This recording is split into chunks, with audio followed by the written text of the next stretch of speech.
Check 1 2, check 1 2. Miami on the Rocks, Casey Chopz. Make sure you follow us on Instagram at MIA on the Rocks. Follow us on YouTube. Today's guest, my brother. I've known him for at least 10 years, since the beginnings of my career in the music industry. LunchMoney Lewis, how are you, bro? My brother. You good? Yes, sir. So for the people that don't know, Lunch is ingrained through family in this Miami music scene. Family's inner circle. They run the biggest studio in Miami. It's called Circle House, if you haven't heard of it.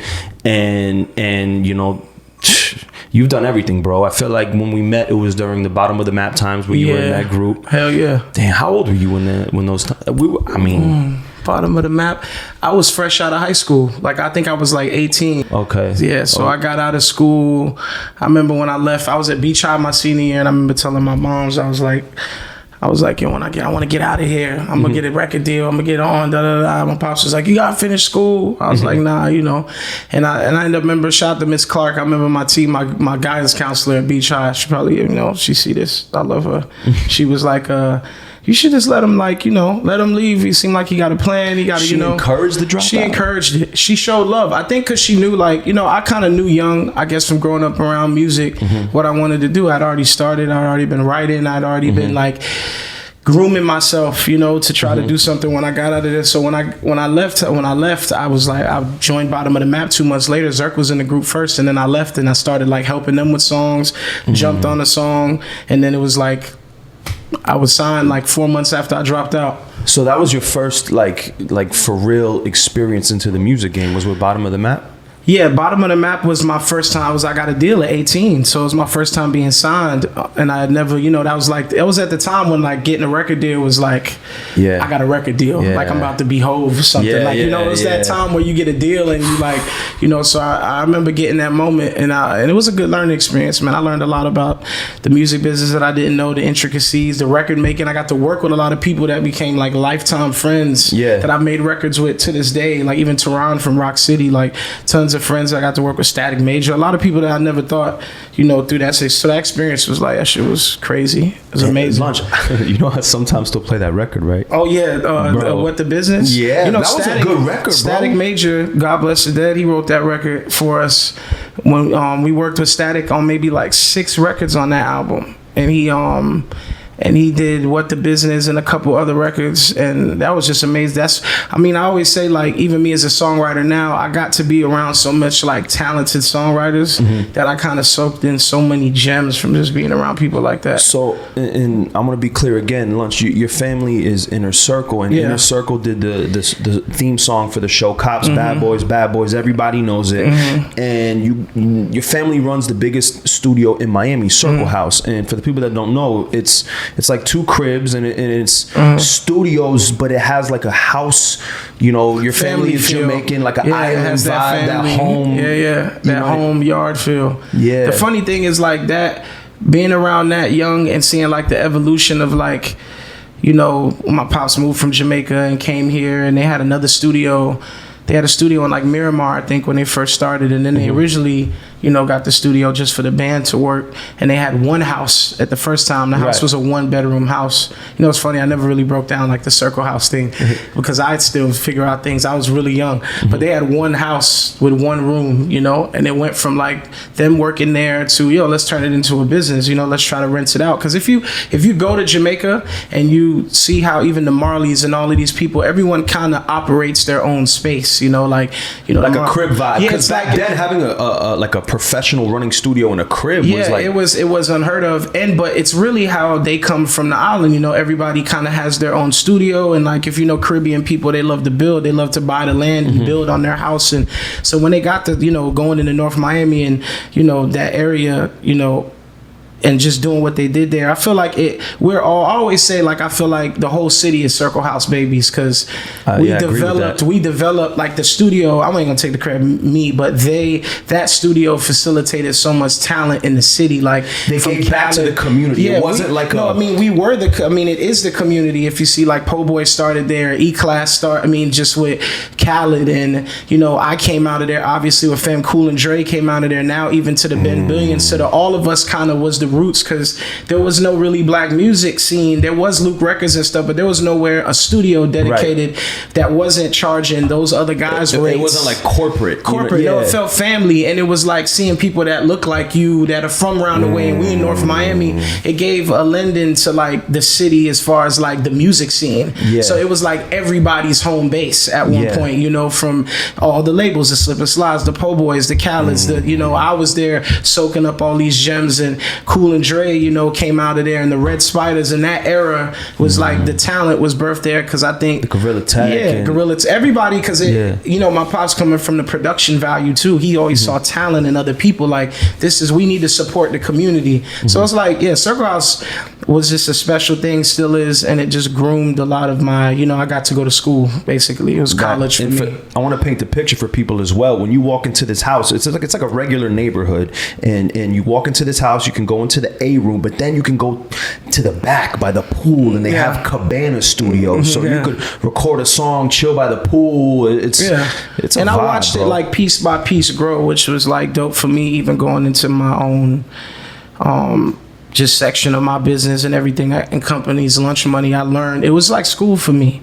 It was all school for me, just seeing how a business is run. You know, I got to see, I was always more on the music side, so the people that took a liking to me, that I would be able to come through and, like, you know, on the weekends or however, leaving school and get to sit around. I got to soak in games from a lot of like music people that I loved. Do you have a memory, like maybe when you have like a memory that sticks out when maybe you were like a jet just running around the studio and you like walk in the A room, it's like, oh shit, Beyonce, what is this kid doing in here? Like, not really with those things. The funny thing with me is I was around the music a lot, and when they had like, if there was clients, the funny thing in the beginning, it wasn't like high level clients of that level.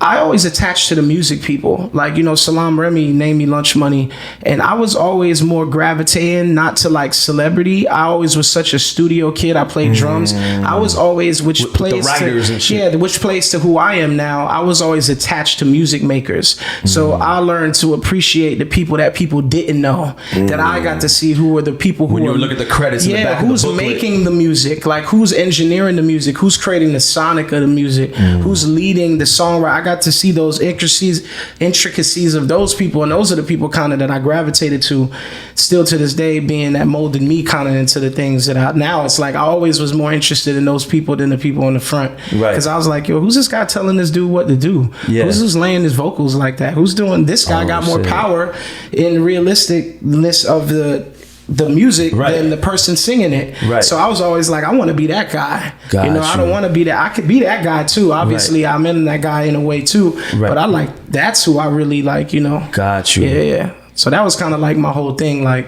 I want to be a music maker. I always wanted respect from like music guys. You know?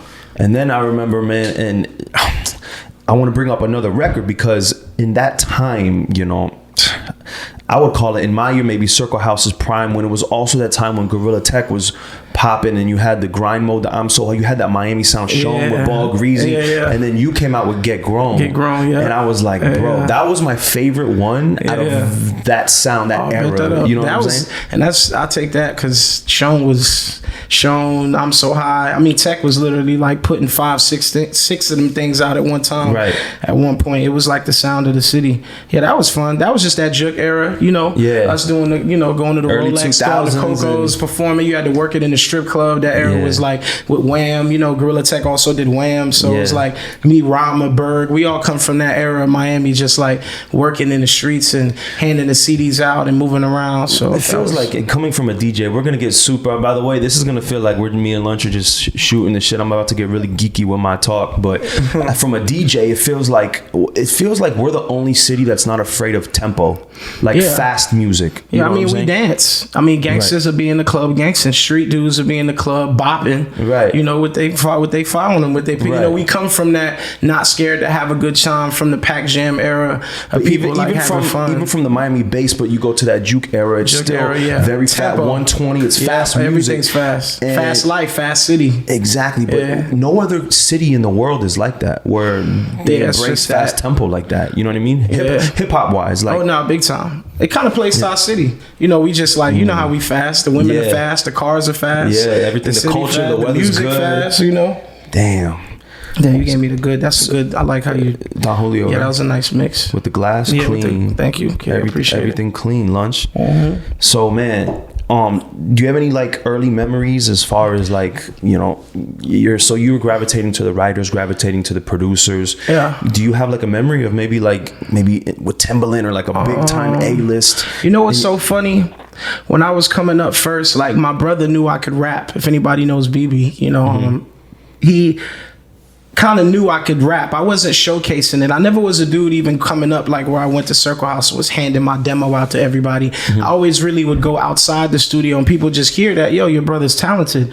So he just would knew like my little brother could rap, you know. He was like, damn. So he would see me and run into people and be like, yo, you should rap, you know. His friends, even like people who didn't do music, like, man, listen to my little brother rap. And I remember I've never told this story, but I remember when early Bad Boy came to the studio. It was like the first real rap clients they ever had, and I was like a kid, and I would come on the weekend. And I remember Puff had like, you know, pulled up in the tour bus, and but I remember that like he did the Bad Boy Saga Continues album, and that's when I got a chance to be around amazing writers like Low and Jack and Adonis and all these dudes who are writing these. Like I was like, man, these guys are, you know, Makiba, these are incredible writers. You know, it was the first time had that experience as a kid, seeing like someone set up a pre-production in the TV room and just recording all over the place. It was my first time seeing like what they do now, like camps, you know. Puff was doing that for so long, and it was my first time like, damn, they got song camp, people making songs in the living room. He had like a whole factory of writers and producers and writing raps in there. And you know, people would take a liking to me, like even Loon and certain people around. And I remember Harv was like, rap fan, I rap for Harv, and I remember he was like, yo, I want him to rap for Puff. I was like 12 years old, you know what I'm saying?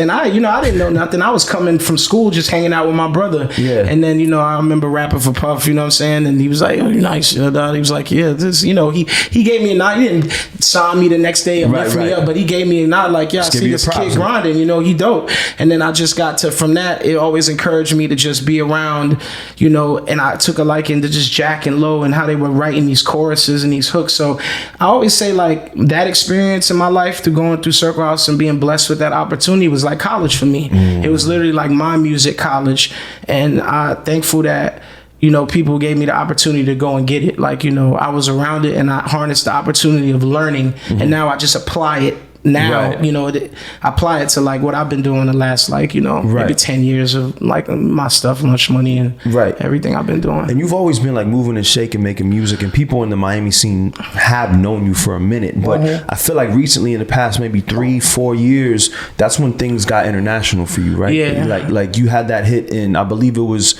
Australia, right? Which was Bills. Australia, London, I remember radio played that here for a little bit too. And what made you emerge and come out? Because you were fucking with Dr. Luke for a minute, right? Yeah, well, I started for a minute after I got out the group. I was just dropping songs locally. You know, I did all the stuff like Get Grown and Wham and all those type of things. And I just people would want my songs. You know, I remember a specific artist, I'm not gonna say who, wanted one of my records, and I remember I was real knucklehead about it in the beginning. You know what I'm saying? I was like, I ain't giving my songs away. You know, I didn't understand what it meant to write a song for somebody else. I was just really about, this is my music. And then, you know, I remember, shout out to my big bro Lou Diaz. You know, shout out to Lou. Lou was like, he was like, Lunch, you could write. Like, you should write, you know, and try to give people songs. And I was like, you know, coming from Lou, hearing that, somebody I respect, I was like, yeah, let me give some of these songs away. I was moving around the studio. You know, me and my boys had a studio in like over there, like at the time it was like Norland area. They had a small room. I was recording wherever I could go, you know, so I had so many hooks and stuff. And I remember just starting to write, and then me and my brother Ben Billions were linking up, and we were just sneaking off and making. I found Ben's beats on a computer one day. He didn't even know he made. No one knew he made beats, and I found his beats on a computer, and I was like, "Yo, this beats are dope. Who's making these beats?" Yeah. And then I realize it's Ben. He's an intern there, assistant, and I'm like, "Yo, wow." I always knew. That's why when I go places, I treat everybody like who they are, because you never know. Right. You know, you got a guy Ben. We got Mad Number Ones now. And for the people listening, you know, Ben came up in that Circle House family as an engineer from the bottom, and now he produces platinum hits for The Weeknd. Yeah, so everybody. So I remember finding Ben's beats on the computer. Like, you know, I was a nerd. I would go in there and look on the desktop and be like, somebody left a multimedia file over. I was truck, and I just listen to beats. And then I remember laying a beat when then Ben walked in. That's my beat. And then after that, we both had that commonality of me wanting to branch out. You know, working all over the city. We just were thinking bigger together. And then we started to kind of like start a little production crew together. And then I started to kind of like be the guy people would come to for hooks in the city and come to for records. And then, you know, I met my boy Cash, and he had, you know, came up around the Kevin Rudolph time, and he started writing these big records, and he went to LA and was like, bro, you got to get out the city. You know, you got to come move around, spread your wings, move around. Do you know? believe that, Lunch, for anyone that like, because Miami is an amazing place, but do you feel like, you know, to become successful it's best to, especially in the entertainment industry, to leave and branch out? I think it depends on your path. You know, there's people who've been successful here. You know, Khaled did really well here. He didn't leave. You know, it's like, but it just depends on your path. You know, I guess me in a production level, it was good to go and just do other things. You know, I was always going to New York and taking things and going with homies places, just wherever music took me. Well, they say if you want to be a writer, you want to be a producer, everything is in LA. Yeah. So when I went out there, it was just a factory. And then I had really my boy, shout out to him, my boy, like showed me love. Like, let me stay on his couch and just write hooks with him. You know, one day Juicy cut one of my hooks, you know, Juicy J. And then, you know, he was signed to Luke. Luke was like, who's this LunchMoney kid on the record? He's like, it's the kid I've been telling you about. He could really write. I mean, you know, and after that, it was just, I became like a full-blown songwriter, just, you know, all over. You know, I did the Fifth Harmony. I went there. I did Jesse J record. I started, and the first one I got in, no one knew I wrote other things. You know, it was like more so rap. And then it led me to do other things. And then I So how was it signing to Luke, bro? Like you're going from like, you know, from the Miami era, you know, doing Get Grown and heavy in the hip hop vibe, and then now you get signed to like a white dude who does like pop music for Katy Perry and shit. Like, what is that transition like? The funny thing, the funny thing is, like, I always listen to everything. If I like it, you know, if I hear it and I like it, I want to be able to make it. You know what I'm saying? So it's like, being that I grew up with reggae being, I think, my first music, I already had a world view of music. You know, I didn't start with American music. I grew up around hardcore Rasta, Jamaican Rasta, you know, so my first music I heard was reggae. It's this world music that affects people. So I always branched out. I listened to a lot of, like, you know, a lot of rock, a lot of top 40, a lot of hip hop. I was just, you know, hip hop was just the genre of the youth. It was what we loved, you know, but I always played drums. I was always musical. So it was like, I knew if I got around something that I can make it because I wanted to. I got to like it. You know, I loved, you know, and even people don't know, you know, a lot about Luke. He came from hip hop too. It's just, you know, he's a musician. He can make other things. But it was like an easy transition for me, really. Like, it was just kind of, I always say you got to get to the information. I always tried, even when you hear Get Grown, I was always using melody. I just didn't know how to do it in certain form. I had to get around certain, you know, even when I met, like, you know, Salam, you know, I got to, everybody that I met led me into doing different, picked up little gems, picked up little things that made me snap into different, you know, I wasn't scared. I was like, put me in a room with anybody. We can make something, you know? So, I mean, for the people that don't know, I mean, Dr. Luke is one of the biggest top 40 producers. He had a crazy era with Katy Perry. All the stuff he was doing. And so what is something that he taught you? What is like, can you speak to his genius a little bit? Like, what is he? Well, getting around Luke and a lot of the Swedish guys that I was working with too, just being around, like, even seeing Max work and the different people, Martin, and I got to just learn that key to catchy and simplicity and knowing when to stop and just great melody, what a great melody is, what a good hook is, knowing what's a bad song and what's really a good song, a good gauge on things. Because I feel like, you know, in anything, it's like the information. You know, if you want to make hits, you got to get around people that make hits. You know, if you want to write good songs, you want to be, you know, you want to get around. So it was really like me getting to the best, you know, and I feel like I learned, you know, I learned from my pops, you know, I learned from being around Mom, I learned from, you know, I learned from being around a lot of people, just taking those gems and Static, seeing him write and everybody write. So it was like, you know, Luke's just a genius guy, you know, when it comes to like song making, you know, and catchy and just knowing, you know, how hooks should go. And like, you know, it's just things that I was doing, but I didn't understand. So once I applied it, I was like, oh yeah, I still, you know, we all still try to figure it out, but you get lucky once or twice. But yeah, I learned a lot just as far as like song crafting. You know what I'm saying? So that's what kind of played into like, I think later me refining my skills of song making, you know, which I was like coming from Miami and then going out there and, you know, working with incredibly talented people. It just pushes you to be like, man, I gotta, you know, I gotta take this information. Who's one of the craziest, you know, top pop stars that you were in the studio with writing for that you didn't really expect? Do you have a memory of? I had to take a sip before I said that.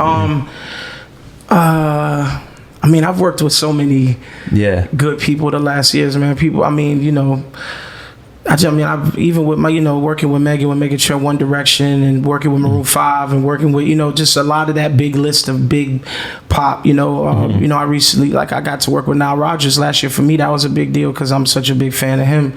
And I mean, I've gotten an opportunity to work with like people, you know, working with Aguilera and working with just like, you know, even new people that are just amazing. And, you know, it was really stretching my musical capability that I know I could do, but I just need to get the information on how to do it now. It's like, you know, it's just song making, you know. So it's like, you know, I feel like I always say everybody that I meet along my journey has helped me get into like making records, you know, like taking little bits of information from everybody. So you're in this Luke deal, and you're pumping out hits with Luke, and then you decide that, you know what, I'm gonna put out some records as an artist. The funny thing is, I ain't even decide. Let me tell you. That's what I'm saying. They decided it for you. No, the funny thing is that I stopped being an artist for a while. Like a lot of people don't know, like when I went into writing and producing, I wasn't really focused on me. I was just trying to make records. I was like, you know what? This is, you know, I always say sometimes you want to enter to the house, we keep knocking at the door. I just went through the window. You know, I was like, you know, I was signed and I know what it felt like to get dropped. The group didn't work out. I was like, all right, maybe I'm supposed to be a writer and a producer. And then one day I was in a session for Jessie J. We did this Burning Up record with her and 2 Chainz. And after we were done with that, Ricky Reed, who did Bills, who's another amazing one, who did Bills Mama, most of my stuff, you know, one of my favorite producers and good friends, he played the Bills beat. And I was like so pumped. I just got to LA. I just, you know, got my deal and moved into an apartment, and I had all these responsibilities. I left everything I loved, moved to a whole new city. And we was in the studio and he played the beat, and everyone was kind of tired after working on the Burning Up record. Everybody's kind of like, all right, we finished that, let's go. I was like, man, I'm still trying to work. Like, I just got here. I'm trying to make everything count. So he played the Bills beat, and the first thing I yelled was the hook. I was like, I got bills, I got to pay. He's like, oh shit. I just ran in the booth and I just made it. Like, me and my boy Cash, I yelled the hook, the verse came. It was one of those serendipity things in the studio when everything just connects. The hook came, the verse came, Cash yelled some words to me for the second verse, and we just bounced off each other and made this record, and I thought nothing of it. I went home, we were all excited when we left. We didn't know what it was, but then literally my boy was so hyped, he just sent it to people, like sending it out, and everyone was like, who's this kid? Then 2 days I had like the whole music business calling me. So it was like, it ushered me back into being an artist. I wasn't even thinking about it, but everyone was trying to sign me. So I was like, you know what? You know, maybe, you know, got 360 my, you know, I'm back here at square one. And then I was like, you know what? I'll go for the ride. But it gave me the opportunity to, you know, do Lunch Money again. So I was like, you know, dope. And the video was fire. Like, you know what I mean? Like the whole rollout to that record that was a moment. Dope. And I was like, damn, bro, you saw like your evolution. Like you saw whether it's, you know, from me. How Pitt went from, you know, that to the suit. It was like that. We were like, yo, shit, Lunch is doing something. And even with Pitt, I think it's just that fearlessness. Like I was down to try something. I didn't care what it was. It wasn't my norm. Like you, even for me, you coming up, you're like, is that Lunch? Like, you know, it was tapping into those different sounds and doing something new. Exactly. And I remember Pitt saying something and it resonated with me. He said, you know, like in regards to his like pivot and going to the pop, he goes, why would I make music for the block when I could make music for the world? Exactly. You know what I mean? And that's what you did. Yeah. And it was music evolution. It was just, I always try to like push the envelope, you know, even now musically, you know, with new stuff, it's like trying to just take it as far as we could take it all the time. And Bills was just something, you know, it's funny, I run into writers who wrote to that beat before me, and they're like, man, we had no idea what to do to it. Like we tried, you know, it's just, you know, sometimes you let God in the room and it just happened like that. And then, you know, Mama came and, you know, everything else after that. Bills did the best in Australia, right? Yeah. How did that must have been mad random for you. That was random, bro. I was just chilling and they hit me, you're number one on iTunes in Australia. I was like, word. And then, a week later we were number one in the UK and then Germany. And then it just really, the rest of the world got it really crazy. And, I did, Good Morning America, Al Roker. It's like, it kind of turned into one of those like songs that follow me everywhere, and it was just a blessing. And it happened out of like sheer blue, but, it kind of birthed it. And I feel like that moment and the music I make now is like, it's me. Yeah. It's like it take a while to find yourself. When you first start rapping, you start rapping about a bunch of shit you don't do. You just trying to stunt, trying to floss, trying to keep up with what everyone else is. It's like, I feel like in that moment, like I found myself. Got you. And that's when I got the blessing, because it was truly authentic. The truth resonates. It was stuff, the reality music. A lot of my music's about real things, even cheating, the bills, mama, love me back. It's from my heart. You know what I'm saying? So I think people related to something that was real. So it just gave me the gift back. What I mean? Are we good with that, Mac? Okay, shit, bro. So let's get into, how do you feel about the whole streaming shit now with like the way the mute, because it feels like songs are getting shorter. It feels like, from a DJ, a lot of records now are hook verse hook and that's it. Like a minute 40, 2 minutes. And, I think it's just, my theory is just, it's a strategy to try to, get people to stream your shit again because they felt like they only heard half the song. Replay value. Yeah, exactly. Yeah. So, the whole business model has changed. Does that affect you at all? The way you make music? Does that affect? First of all, we don't even know what a stream is worth. That's another thing that's all fucked up. And you could speak on that as well if you want to. It's like really, because the game, like I saw Elliot Reed say something one day and it really resonated, but it's true. Like I feel like the distribution of music will always change. We went from the 8-track to the CD to the, it was a DAT to whatever. Right. Whether people like a song or not, I don't think that'll change, because if people like a record, you can market the worst song and people don't like it. If people attach to something, they just gonna love it no matter how what. long it is, no matter how long or short or no hook, whether it's like, you can't predict what people are gonna love if they love it, but how they, the business of it is something that we could always talk about, like how we got to, we've been having issues with Spotify and songwriters and fixing it, and I have hope and faith that everything is going to continue to get better. Mm-hmm. And I think being that streaming has been a business conversation, it's made artists and writers and a lot of us get smarter with our business, because we figured out how we got to eat and move around the streaming and master ownership and things of that nature. So it has its pros and its cons, but the idea of it is revolutionary. People, I love the fact that me, you, and everyone can make a song right now and just put it up and the whole world can hear it. Do you though? Do you though? Because there's pros and cons to it. I think about that all the time. Yeah, there's definitely, you can't rush yourself. Open the floodgates now. Yeah. So now to find shit, you got to mine through it. Yeah, you got to find your own. You have to find the music that you like, but the fact that we can make an idea and give it to everybody without all that extra I find it like very it's like a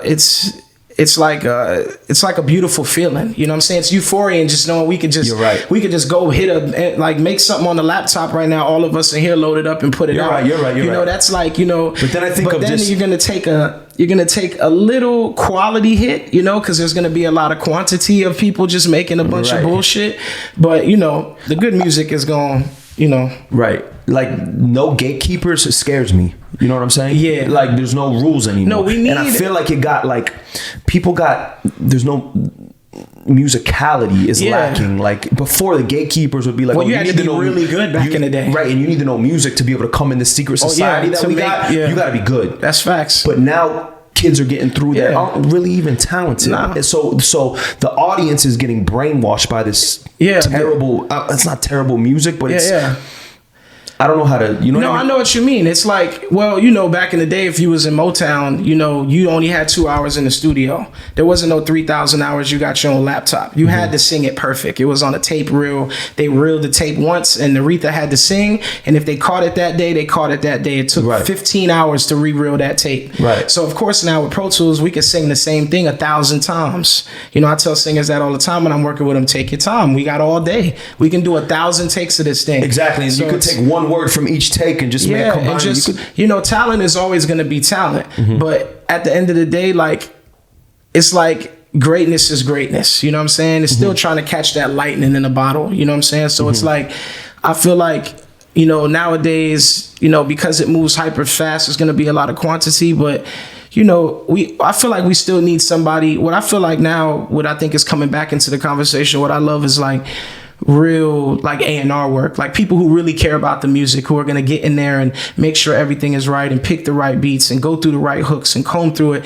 You know, putting an adult in the room with these kids who are already talented and go, nah, that's not good, we got to go harder, and no, that's not the right thing. Push artists to do more than just them to their own accord in their room. You know what I'm saying? Like, so it's like, more you know, collabing. That's a big thing with producers and now too. Getting with production. Like people, what I think nowadays is people just want to put stuff out just to put it out. Like, let's just put it up there. Fast food it. Nah, take your time with it. You don't have to rush it. Spend 6 months and make something that'll change your life for 10 years. Instead of putting out one thing that's gonna change it, might get you 100 couple plays or something like. So like, even with me, I'm not a person who drops music all the time because I really like to take my time, make it right. And I can say that. This isn't McDonald's, this is champagne. You know what I'm saying? So it's like, you know, even with the artists I work with and a lot of my guys that I work with, which I think I attract that energy, we all try to like take our time. Even with like me, you know, I started my publishing company, Big Shun, where I've been signing a lot of writers and producers and, you know, did a partnership with Prescription on it. You know, I preach that to them every day. Like, let's take our time. Let's finish the records. Let's go over it. Let's like really make sure everything, every I is dotted, every T. So I think, you know, that's what I would tell younger musicians too. And like younger artists, like, you don't got to rush. You know, if it's great, you know, there's no time on anything. It's just timeless or it's not, you know. That's like what it is. And what would you offer to the producers? Because, you know, as far as production goes, you know, being a DJ, I'm in the club all the time, and it seems like everything is sounding the same to me. Yeah, it's redundant. Yeah, I feel like I've heard the same song a gazillion times. Yeah, and like I said, I don't really blame the art. I blame the producers kind of more than I blame the artists. All of us have to take risks. The producers have to start taking risks, and I say that all of us have to start taking risks. It's a risk to do something everybody else isn't doing. There's two Mr. Me Too's. Yeah, it's just one thing works because, you know, it's a business. So one thing works and everybody's going to do what that one thing that works. And then some people are going to take risks. You know, I love, even there's a lot of artists out there I feel like that I love I love what the baby's doing. I love what, you know, I love where the R&B space is now, you know, with her and Real Talent. And, you know, I think the R&B space is, I think the R&B space is sleepy right now, Lunch. No, there's a very I need some like 112 groove. Yeah, no, there's some groove. R&B, the groove is missing a little bit, but at least the voices are back. Like, people are trying, but I still think, because everyone's stuck on the 808. That's why there's no groove. We can get real geeky with our talk right now, but producers, let the 808 breathe, bro. Give it some rest and get some bass players in there. Yeah, you want that knock. Well, that's the good thing about now that conversation is being said. You know what I'm saying? Where people are taking more. At first, it wasn't even R&B for like 15 years. They weren't even signing R&B. So the fact that it's even in a space now where people are actually singing, there's not a. You know, the problem is with me, there's not a lot of great songs. There's a lot of great artists with great voices, but I believe a song, like, I'm in the song business, you know. Back in the day, you know, me and Lam talk all the time. You didn't even know what people's faces look like. You know, it was just like a song. You hear a song and be like, damn, who's that? It didn't even matter what the face it didn't matter about anything. It's just, so I'm like, I think there's a lot of great singers. There's a lot of great this, but there's not a lot of great songs. That's why songwriting and production is very important. There's not a lot of great songs because there's not a lot of great producers right now. Because these producers are beat makers. Yeah. So what happens is they don't know how to make songs. So what's happening is you're having, I call them beat makers, just sending beats to artists. Artists are opening up the pack, going in the studio, but there's no producer arranging the record for them. Yeah, that grown person in the room who just really putting every nail in, you know, like, you know, Whitney Houston didn't sing every song. She didn't write none of the songs she wrote. Michael Jackson took songs. That's what I think is finding, if you're a good singer, find a great writer. You know, sometimes the power is not in your voice. Right. It's in your pen. Right. You know what I'm saying? So it's like, I feel like a lot of artists that are great singers are not getting with great writers. So you're not getting good songs. You're getting dope vocals, but you're not getting lyrics that are like powerful. So it's like, that's why I always tell people, sometimes your power might be in your pen. Right. You know, get with a great singer if you're a great writer, and writers find great people to write your songs. Right. You know, on the hip hop side, then we'll get those smokers. Then we'll get, you know, a Mark Moore Morrison, You Lied to Me, that'll play for 20, 30 years. It's a great song. Right, but it's blurred too, because it's not like you're gonna go in the studio and tell, someone with melody like Roddy Ricch or Young Thug, hit that note differently, do that. You know what I mean? Well, those guys are the special ones. Exactly. Yeah, those dudes are special. Like, even with, just to segue, like even the artists I signed, like, that I've been working with, Lavish the MDK, he from Pahokee, a small city, and where I just think he's special. It's like some people are just gifted. It's like Roddy's definitely, and the funny thing, which I'll give credit to Roddy, I remember Dallas, my boy who signed him, when I first heard Roddy, he was super dope. But I mean, he definitely worked on his craft, and everybody get in the studio and refine themselves and take it to that level where they get in that special zone. Even all of us, and I think the difference with those great artists is they really dedicate that time to find out what works for them, and it's not as easy as they make it seem. You know what I'm saying? It's just people like even giving Drake is the his flowers, like people being that great, they're very on purpose. It's very intentional. Like these things aren't like, oh, they just get in the studio and screaming. Like, no, these people are very intentional, and really great artists are always intentional. Right. Like they know what they're doing. They could get in the studio and turn it on. You know what I'm saying? Where other people, you could tell, are still trying to kind of find themselves and things like that, which takes like, crediting 40 and crediting the people around a lot of these guys that are amazing, who's giving them that create a sound for them. Creating that production value, so it's like, I tell a lot of young artists, like, don't take your time, get with someone who knows how to shape your sound. Writers, build it slowly. It doesn't have to, that instantaneousness, what I'm saying? So it's like, but that's the good thing, is when you do find it, you have means and opportunity now to load your shit up on DistroKid or get a buzz started for yourself and get it going, and you don't have to go through all this extra. I love that about the music business now, that just that automatic, you know what I'm saying? Yeah, what I love about the streaming too is that, for example, you take somebody like Russ, and he had 4 years worth of catalog before he popped, and when he did pop, records that were 3 years old were going gold because people were going back into his catalog and streaming his old shit. Yeah, you load it up and you got, you build that catalog on your digital front, and then you just, you give it to your fans. You build your own world, and then maybe the whole world, dig into it. So that's why I even got into, like, I started the Lunchbox Records, started Big Tune Publishing, because I just want to give the opportunities that I got and the knowledge that I got to other people that I feel are special, even with all the producers and the writers I got and the artists that I'm working with and partnerships with them.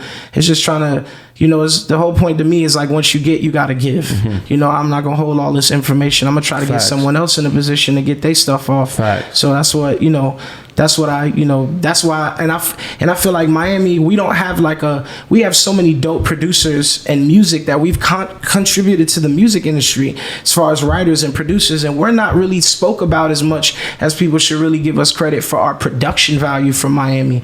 So that's why I started Big Tune, because we're a Miami-based publishing house with dope producers and writers that you could come to Miami and get them bangers, and get them smokers from us. So that was my main mission of coming back home, just putting our foot in the sand on that. You know what I'm saying? I've said this before, but I think it's the best time to be signed to nobody right now. I feel like independence, as far as whether artists are, do you think getting the deal is the goal anymore? Or are you the type to preach independence? I know everyone has their own beliefs on this.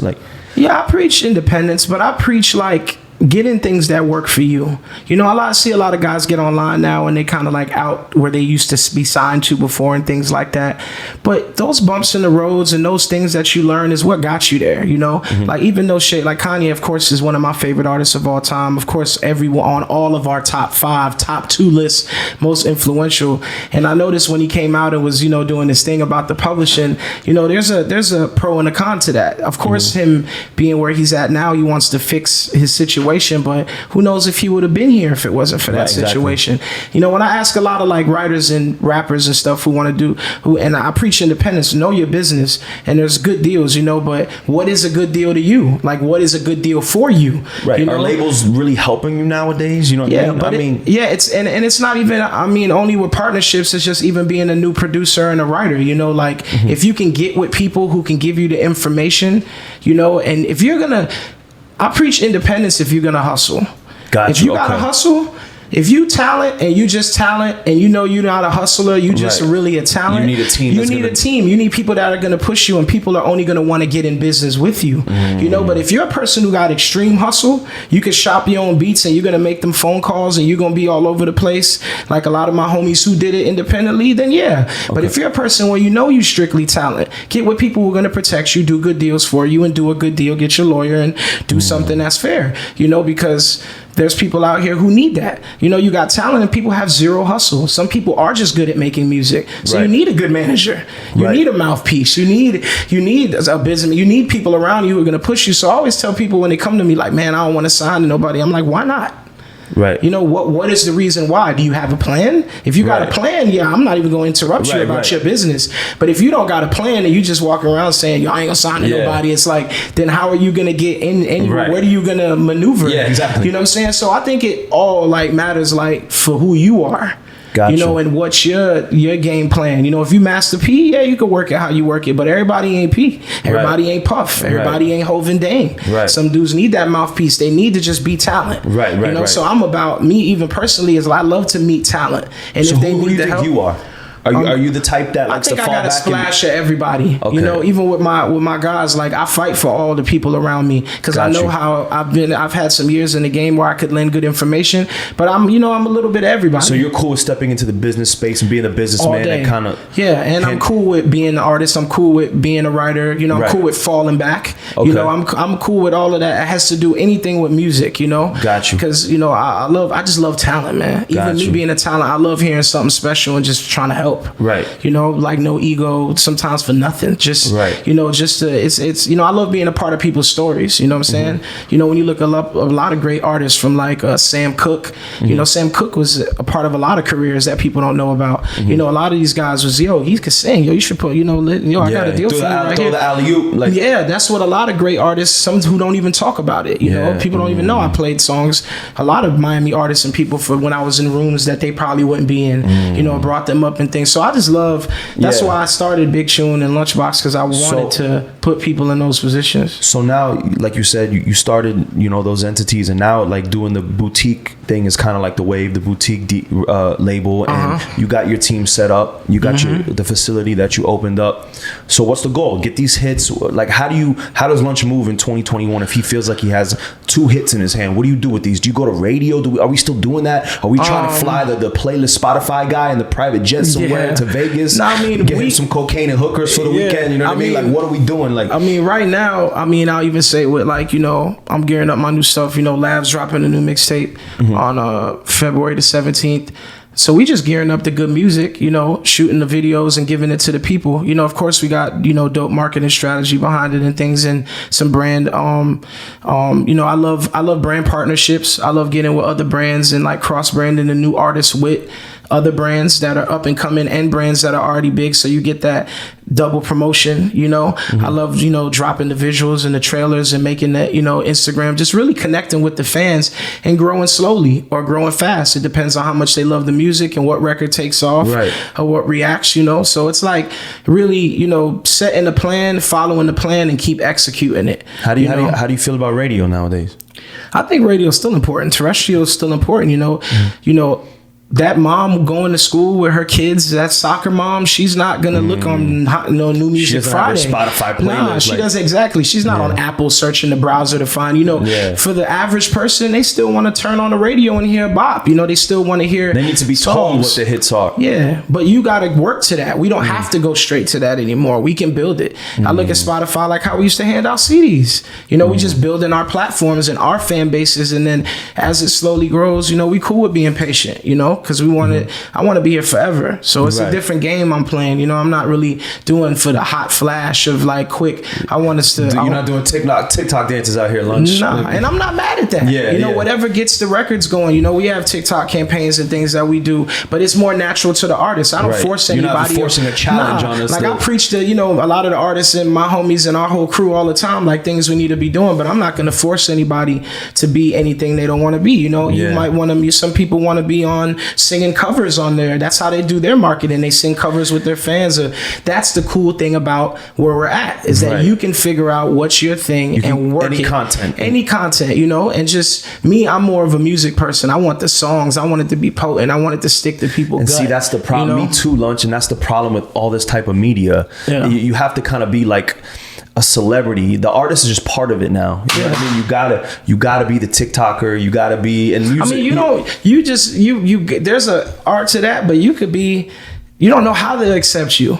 You know, there's a marketing to get it to them. You know, it could take off on TikTok. It could go crazy on Spotify. It could still start in the street. Right. You know, it could still start from local people playing it, and then it transfers over to, you know, you never know. You have to just put it in front of the people and hustle it. Before, artists would put 100% in their music. Yeah. Make sure it's good. Take your time with it. But now these artists have to do so many different things that I feel like sometimes it takes away from the quality of the music, because they got to worry about, what challenge are we going to do to this song before they even... there's a lot of different apps. But the funny thing, you know, back them days, that's true. You know, there was a marketing department for the label. That's true. After they finished it, you know, we just was getting the music and it was dope. But it was people slaving for hours figuring out how to do that line in front of specs and how to post up all the posters. It's just different now. It's just these are the now. Do it yourself, now basically. The music is here, so now it's like, how can we get it to the people where they can get it there? So now this is the block, this is the street. So I like to work the street with this at the same time, you know. And like if you go even the lab, like you go around his way, he hot around his way. You know, you go up his way, Pahokee, you go to what people know, you know, the things that he's doing out there in his base. And then, you know, we grow it from there, and they'll definitely see it when we drop the new music, you know. And then, you know, even with what I'm doing just on the, you know, top 40 side, on the, you know, still pushing, you know, doing my stuff and having a 50-50 joint venture, you know, on my master and stuff. It's like, you know, I'm in a good space to just make, you know, whatever I want. And I like to make forever music. So what does your sound look like in 2021? Well, I just put out Cheat in December. I put Money Dance out last Friday. You know, I just, you know, I'm, you know, this year I'm dropping my first album, which I've never, you know, put a whole body of work out. I did Make That Cake with Doja. So I'm excited. I worked on it for 2 years. So I'm like excited to put a whole, you know, batch of music to give the people who've been waiting for me to put out a whole bunch of music, and then just pushing everybody else. You know, like I said, Lab's dropping. You know, I have great writers. I did the, you know, Tap In record for Sweetie. Still got a bunch of records. You did Tap In? Yeah, I did Tap In for Sweetie. You wrote it? So, I did the hook. So, you know, so everybody, that's a big club record right now. Do you know that that's a big club record? Yeah, I'm aware it's big. I know. I see people doing their TikTok dances and having fun to it. But that's what I mean. Like Sweetie, who's a great artist with marketing her music and coming up with ideas. She's genius with it, you know. She's like, you know, and I think, you know, in this space, you have to be proactive as an artist. You know, we've created where you can be proactive, you know, yourself and get a good team around you and stick loyal to them and just grind it. You know, it don't have to happen tomorrow. We got time. You don't want it to happen tomorrow because you want to be here. Quick. Yeah, you want to just work on it. But yeah, I'm in a good space, man. Like, you know, dropping Money Dance and Cheat and seeing the reaction of people just happy I'm putting out more music. And then I'm just really excited to drop some of the artists that I've been working with. You know, I'm like, I'm just like pumped for people to hear them, and also hear, you know, even with, you know, my producers like Julian Beats and Diet. They did the Pose record for Gotti. You know, one of my other producers, DM, he did the Jessica record with Pitbull, the Te Quiero record that did really well. So I got guys that are doing amazing. You know, all my writers are floating. So we just passing the information out now, giving the energy to other people to stretch their, you know, what they're doing. So that's like even more of a win for me. Like, I like when I do good, but when I see all my people like moving, I'm like, this is what we're here for, because it's strength in numbers, you know. So it's like all of us slowly are like, you know, got batches, got crazy music, dropping mix. You know, it's just like I feel the gold rush coming for us. So, you know, I'm excited, KC, man. I got a bunch of shit going on. That's what's up. Your label, right, is called Lunchbox Records. Lunchbox Records. And LBR. Yep. And the facility that you opened up? The Lunchbox. The Lunchbox. It's an art gallery with a studio inside of my art gallery. So I got like all my pieces in there. I got a collection, you know, so I just wanted to I really wanted to find a place to put all my art that I was just buying from going all over the place. And like, you know, me and my girl got a whole collection. Yeah? Well, give me like an example of a piece that you bought from like maybe like the Eastern Alps of like Sicily or some shit. I have a lot of, I like to find new artists and do one-on-ones. So if I find somebody I really like to commission, you know, artists a lot. You know, I have like, you know, some Boteos and Asian stuff. I got like, well, I love A-Hall. Speaking Japanese to me, bro. I don't know none of that. I know. I got like, I mean, I hate the art talk, but it's something that I really think correlates with the inspiration. Right. You know, even with like A-Hall, I shot my dog A-Hall out. Who's an amazing A-Hall Sniffs Glue. Who's an amazing artist from Miami. I got like a big 5 of 5 that he did, and I got one of them, and I think Puma got like 2, or somebody else has 2 other ones. But so you like, I just wanted to trade art, you buy, sell. Have you flown anywhere to get a piece? No, there's a dope Cuban artist that we grabbed some stuff from who's really dope. He has, I don't know if you've seen his 2 + 2 equals. He has like this crazy art display that he does in Cuba, and you know, we went to Cuba and grabbed pieces because, you know, just with the situation there, a lot of them we had to, you know, my girl base, we had to smuggle art out of there. But you know, I just did that really because I wanted to put some pieces there, and then, you know, wherever I see a space, I feel like I need to create, you know. So, and art appreciates in value, right? Obviously. Yes, it does. It's a good investment. It's something, but it's something that I really love. Like, it inspires me. It ain't even about the money. I just like finding people who are talented, and I use it for a lot of the artwork. Like my guy Rascal, who does a lot of creative direction for me, is an amazing artist. Rascal Vavita, and I use him for a lot of my covers and things like that. So I like to hire artists for the artwork because it just feels real. I was gonna ask you, have you heard of NFTs? I haven't. Okay, this is about to be the new wave. Okay. And it's basically, all right, you know how baseball cards are popping now? Football, baseball cards, like they came back doing they selling the Pokemon cards and all that. I feel like I'm going to explain this wrong, but Blau, he's an EDM artist. He did his artwork, and it's basically, NFTs are like, it's like you turn your artwork into like a card, and you make one of one, and now it holds value. So he basically... It's like crypto art, bro. It's like some different type of shit. Now I'm mad I'm not explaining it right. Look that up. I feel like see what that's about. Hold on, bro. Now going Bitcoin, going like, Dogecoin crazy. I brought up some shit that I need NFTs, crypto. Non-fungible tokens. Non-fungible token is a special type of cryptographic token which represents something unique. Non-fungible tokens are thus not manipulatively interchangeable. This is in contrast to cryptocurrencies like Bitcoin and many network or utility tokens that have... Right, so basically it's like digital art that holds its value because there's only a certain amount. So you can't... the lesser it is, the more it's like... Right. That's how I like to treat the music. That's why I don't like putting a bunch of stuff out, because our stuff is, I try to treat it very like boutique. You know, there's not a lot of us on, there's not a lot of our shit on the street, but when it comes, it's like quality. Right. So basically this dude Blau, he came out with his single, and he did one of his artwork, like say a picture but the blue version, and then he only made one of them. Wow. So that one went for like a certain amount of money. Then he made like 100 yellow ones. That's dope. Of a yellow version, and sold that, and there's only 100 of them that exist digital. Wow. So they're valued accordingly because you can't, I guess, replicate it. Yeah, you can't it's just ones. It's one of ones. Yeah. Yeah. So that's super dope. Yeah, some different type of shit. There's a lot of new waves out. I like that. But anyway, Lunch, can you introduce your new artist right here? Yeah, man. I got Lav right here, Lavish the MDK. Okay. You know, he from Pokey, Florida. Just incredible, man. I mean, I heard his music. Pokey's like Central Florida, right? Like you can tell him, right? Nah, it's a little soft. We right off the lake. Right. But bro, y'all like breed football players, right? Yeah, football. Yes, sir. Coach. Yeah. I'm the first like rapper. Yeah, it's far. You know what I'm saying? Can you name some football players that came out of Polk? Like, bro, there's a lot of them, right? Like, Anquan Bolden. Yeah. Janoris Jenkins. Pernell McPhee.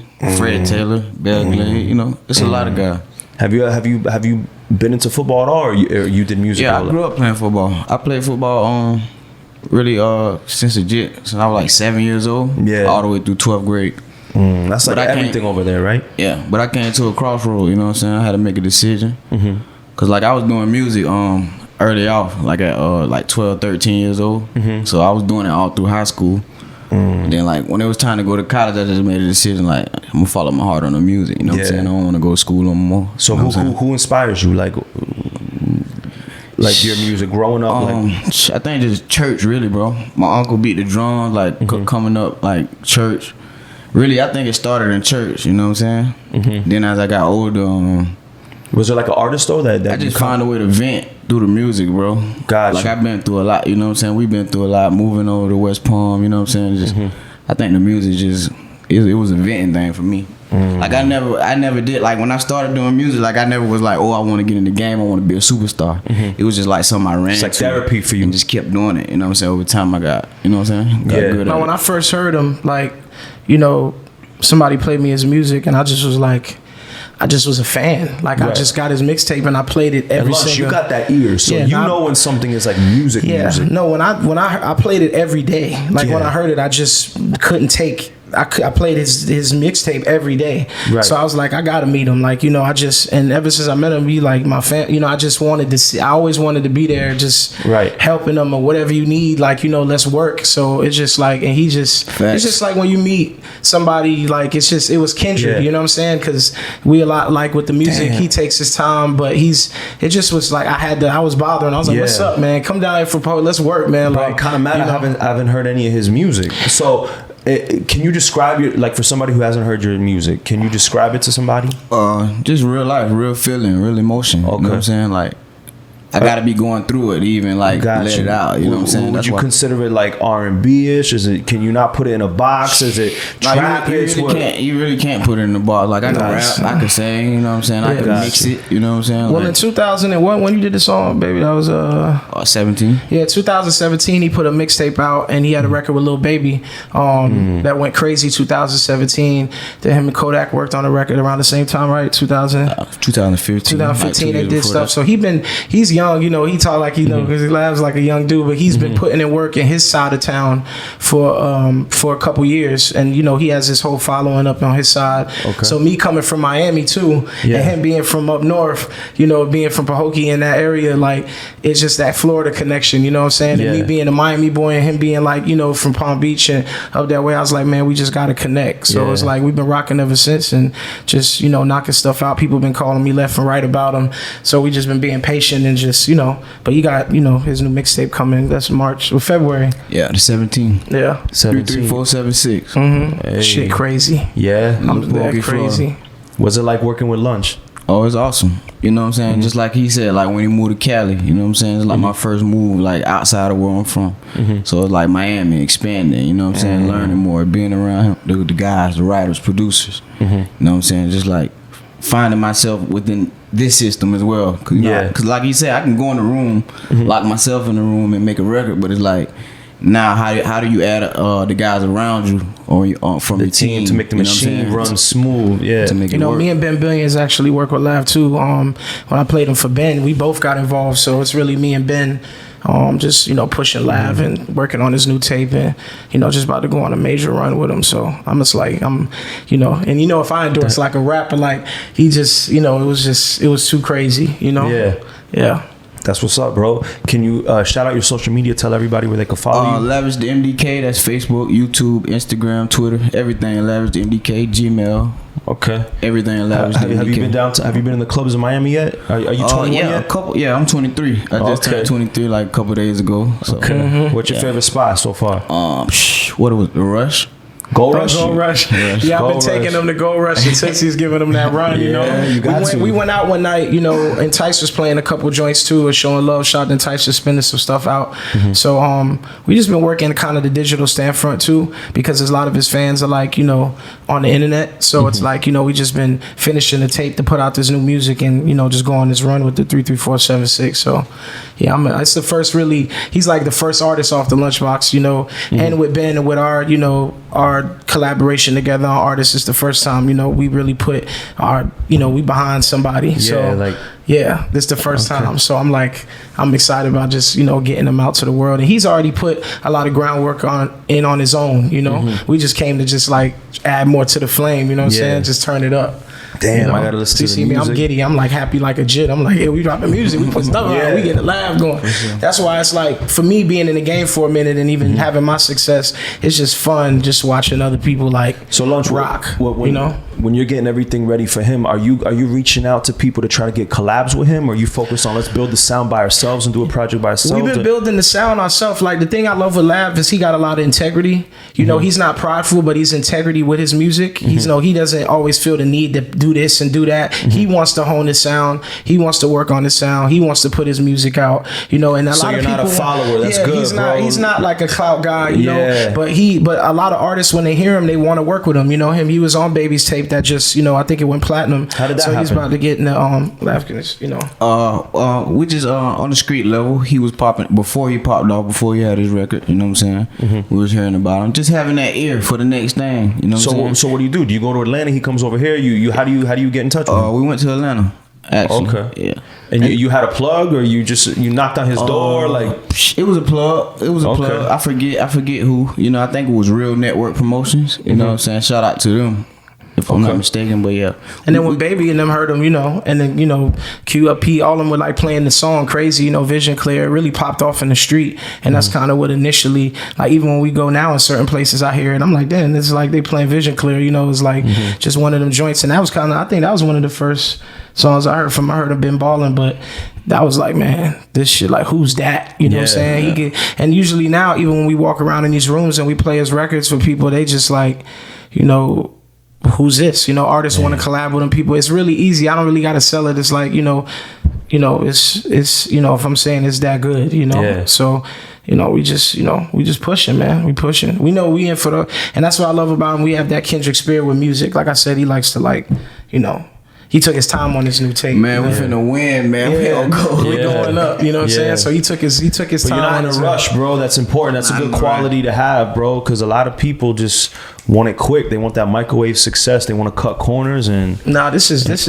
how we play. You know how I am with music. Me, it's like you garnish that shit, bro. We love it.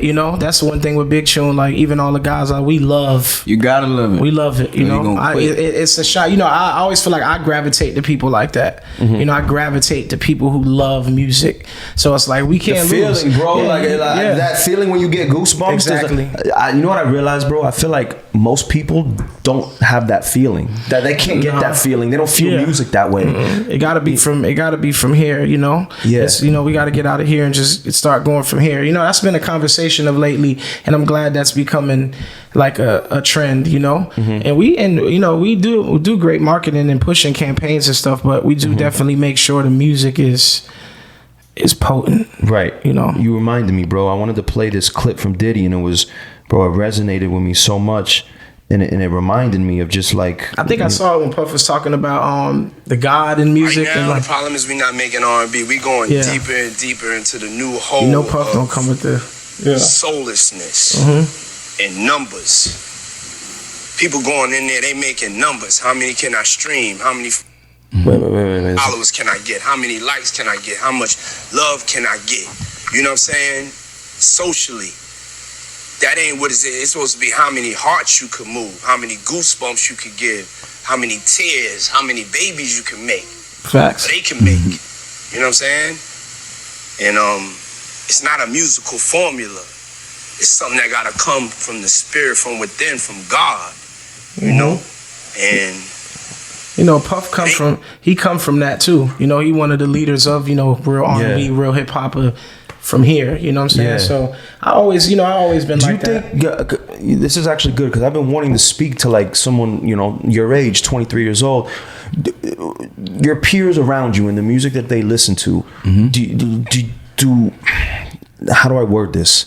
Sometimes I feel like soul is missing in music, right? Like that feeling of like R&B, of melody and harmony and that feeling that you get, you know, it sounds too digital. It sounds like digital emotion. You know what I'm saying? Do you, but you say you come from the church, so you understand emotion in music and you understand real instrumentation and you understand, do your peers understand that? Like, can they feel that feeling of? Yeah, of course. Because it's environment, you know what I'm saying? We're in Florida. I feel like that soul and that pain is like Florida is doing it right now. Like it's coming back. Like got you. The newer guys, like the young, like we starting to tap into it. Rod Wave, like you say, Hot Boy, like Rod Wave is a good Jack example. Boy, Kodak, like those guys. You know what I'm saying? Like they really speaking from, you know what I'm saying? Soul, like what they been through and stuff like that. Definitely, if you hear his music, it's just pure pure from the gut. You know, it's like, you know, I feel like what, you know, to say what Lav was saying, like a lot of the younger Florida artists like himself and a lot of these guys,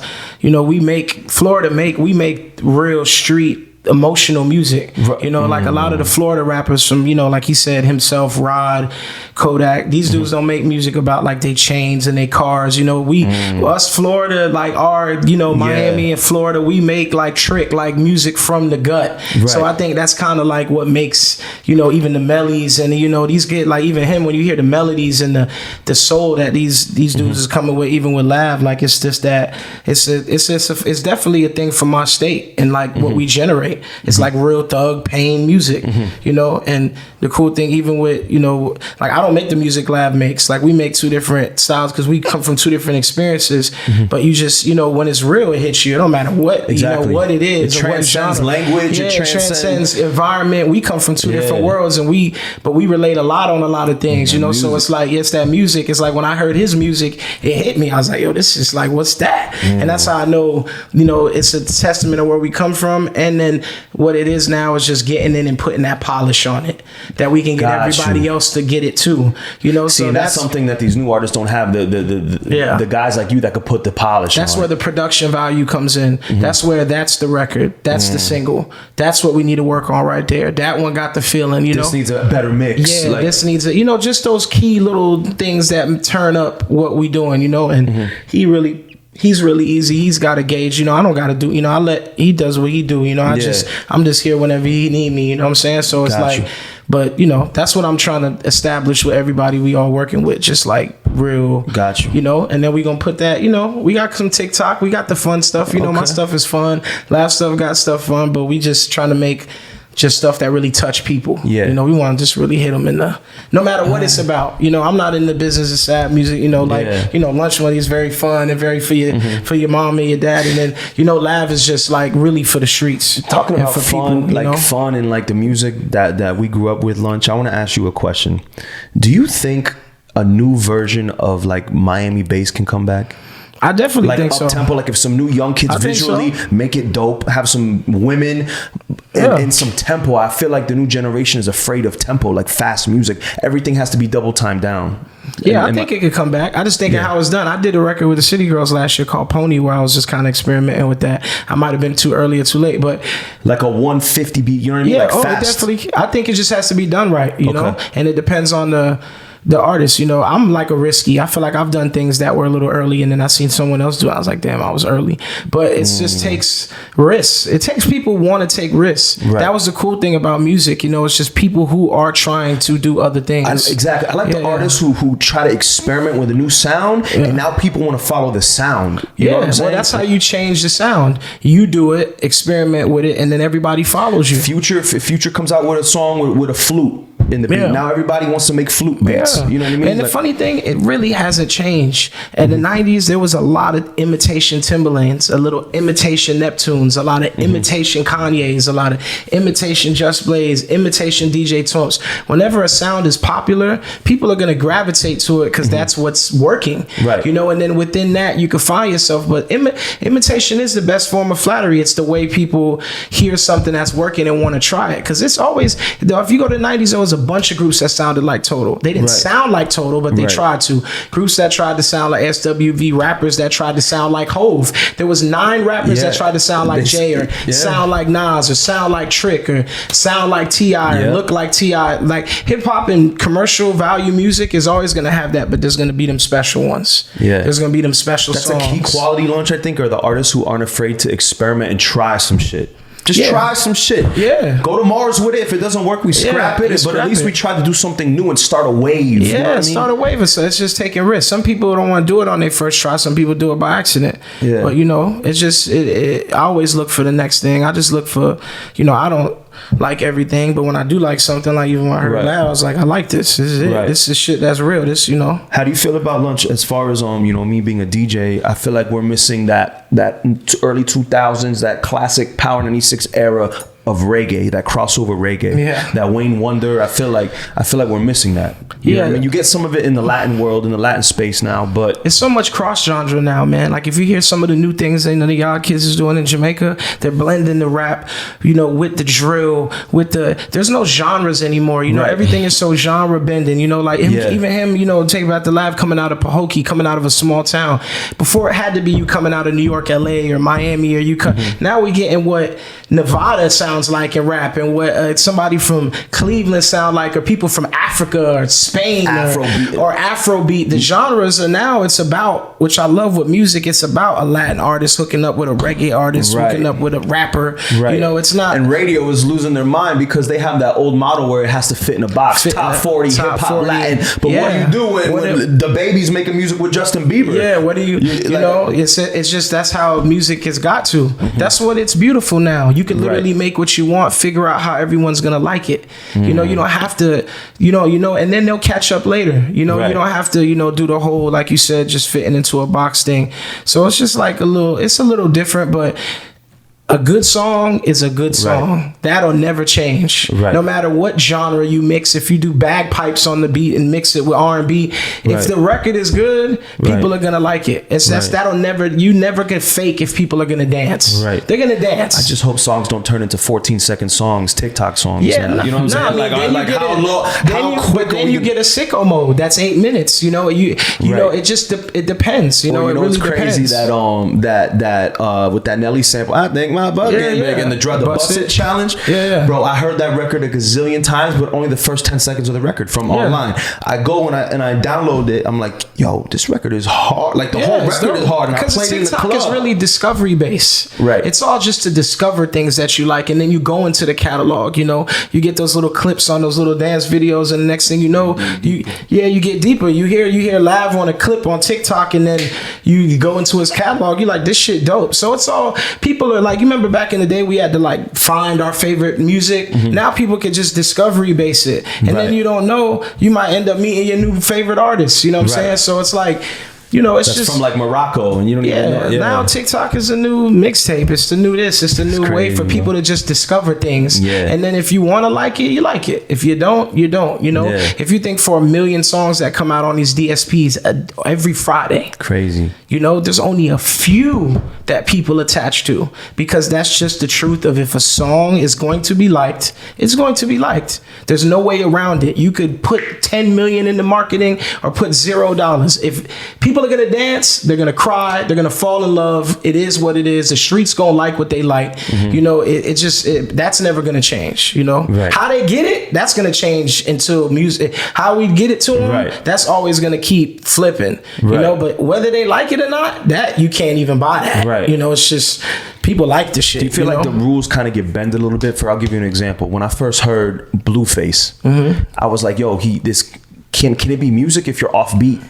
You know what I mean? It almost sounded like the people were starting to accept something that wasn't on beat. It's his truth though. I mean, you know, he could be like, you know, a E40 or you know, it could be to the lending of that, you know, just that pimp LA West Coast rap. You know, that's just like, you know, it could be, you know, even though you're from the Bay, it could be, what's my other dog from LA? We talking about offbeat Lunch. Like, I mean, people could have said Han was offbeat from Juvenile. You know, when people first heard it, he was rapping a little bit different. You know, I'm not but to me, art is art. You know, people are gonna accept how, you know, people just rap. You know, some people like how, you know, certain people rap, but this person or that, you know, especially when you don't understand it. You know, but I leave everybody to their own device. Because, you know, I just like distinction. I don't care about how you rap. I don't care about how you sound. I care about if I hear you and I can know it's you.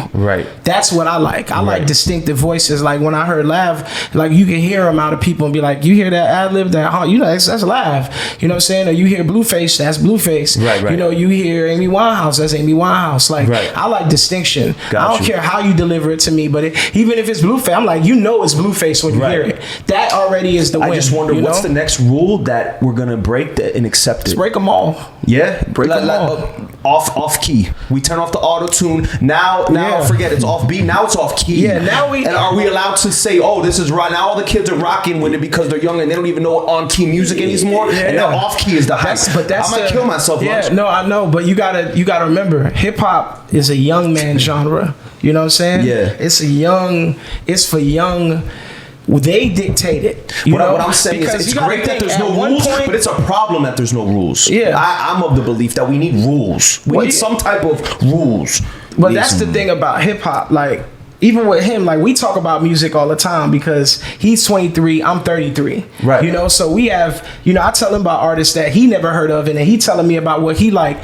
Are we both right or wrong? We not. It's just that hip hop is youth based. Right. You can't change these kids' mind. Right. Like, if I was 16, YB and Cordae would be my favorite rapper. Uzi would be my favorite rapper. Right. These guys would be my favorite rapper. Can I tell them that they wrong for liking it because I don't understand it? People used to tell me they didn't. I remember when I loved Wayne. I had a cousin. I'll just give you an example. Wayne is one in my top 5. And I remember my cousin from New York, he used to come down to Miami and tell me how Wayne ain't nice. Like, man, Wayne ain't, you listen to this Lil Wayne. He didn't get it. Right. I got it though. Gotcha. So there's kids that we just don't get it. They get it though, because it's a different. We don't relate. We not taking the drugs they take. We not going to the parties that they go to. Yeah. It's just a different. So that's how I've learned to look at hip hop. Where rap is a young man's genre. If we talking about soul, we talking about R&B. We talking about different things that have certain boxes they check. Hip hop is like an ever growing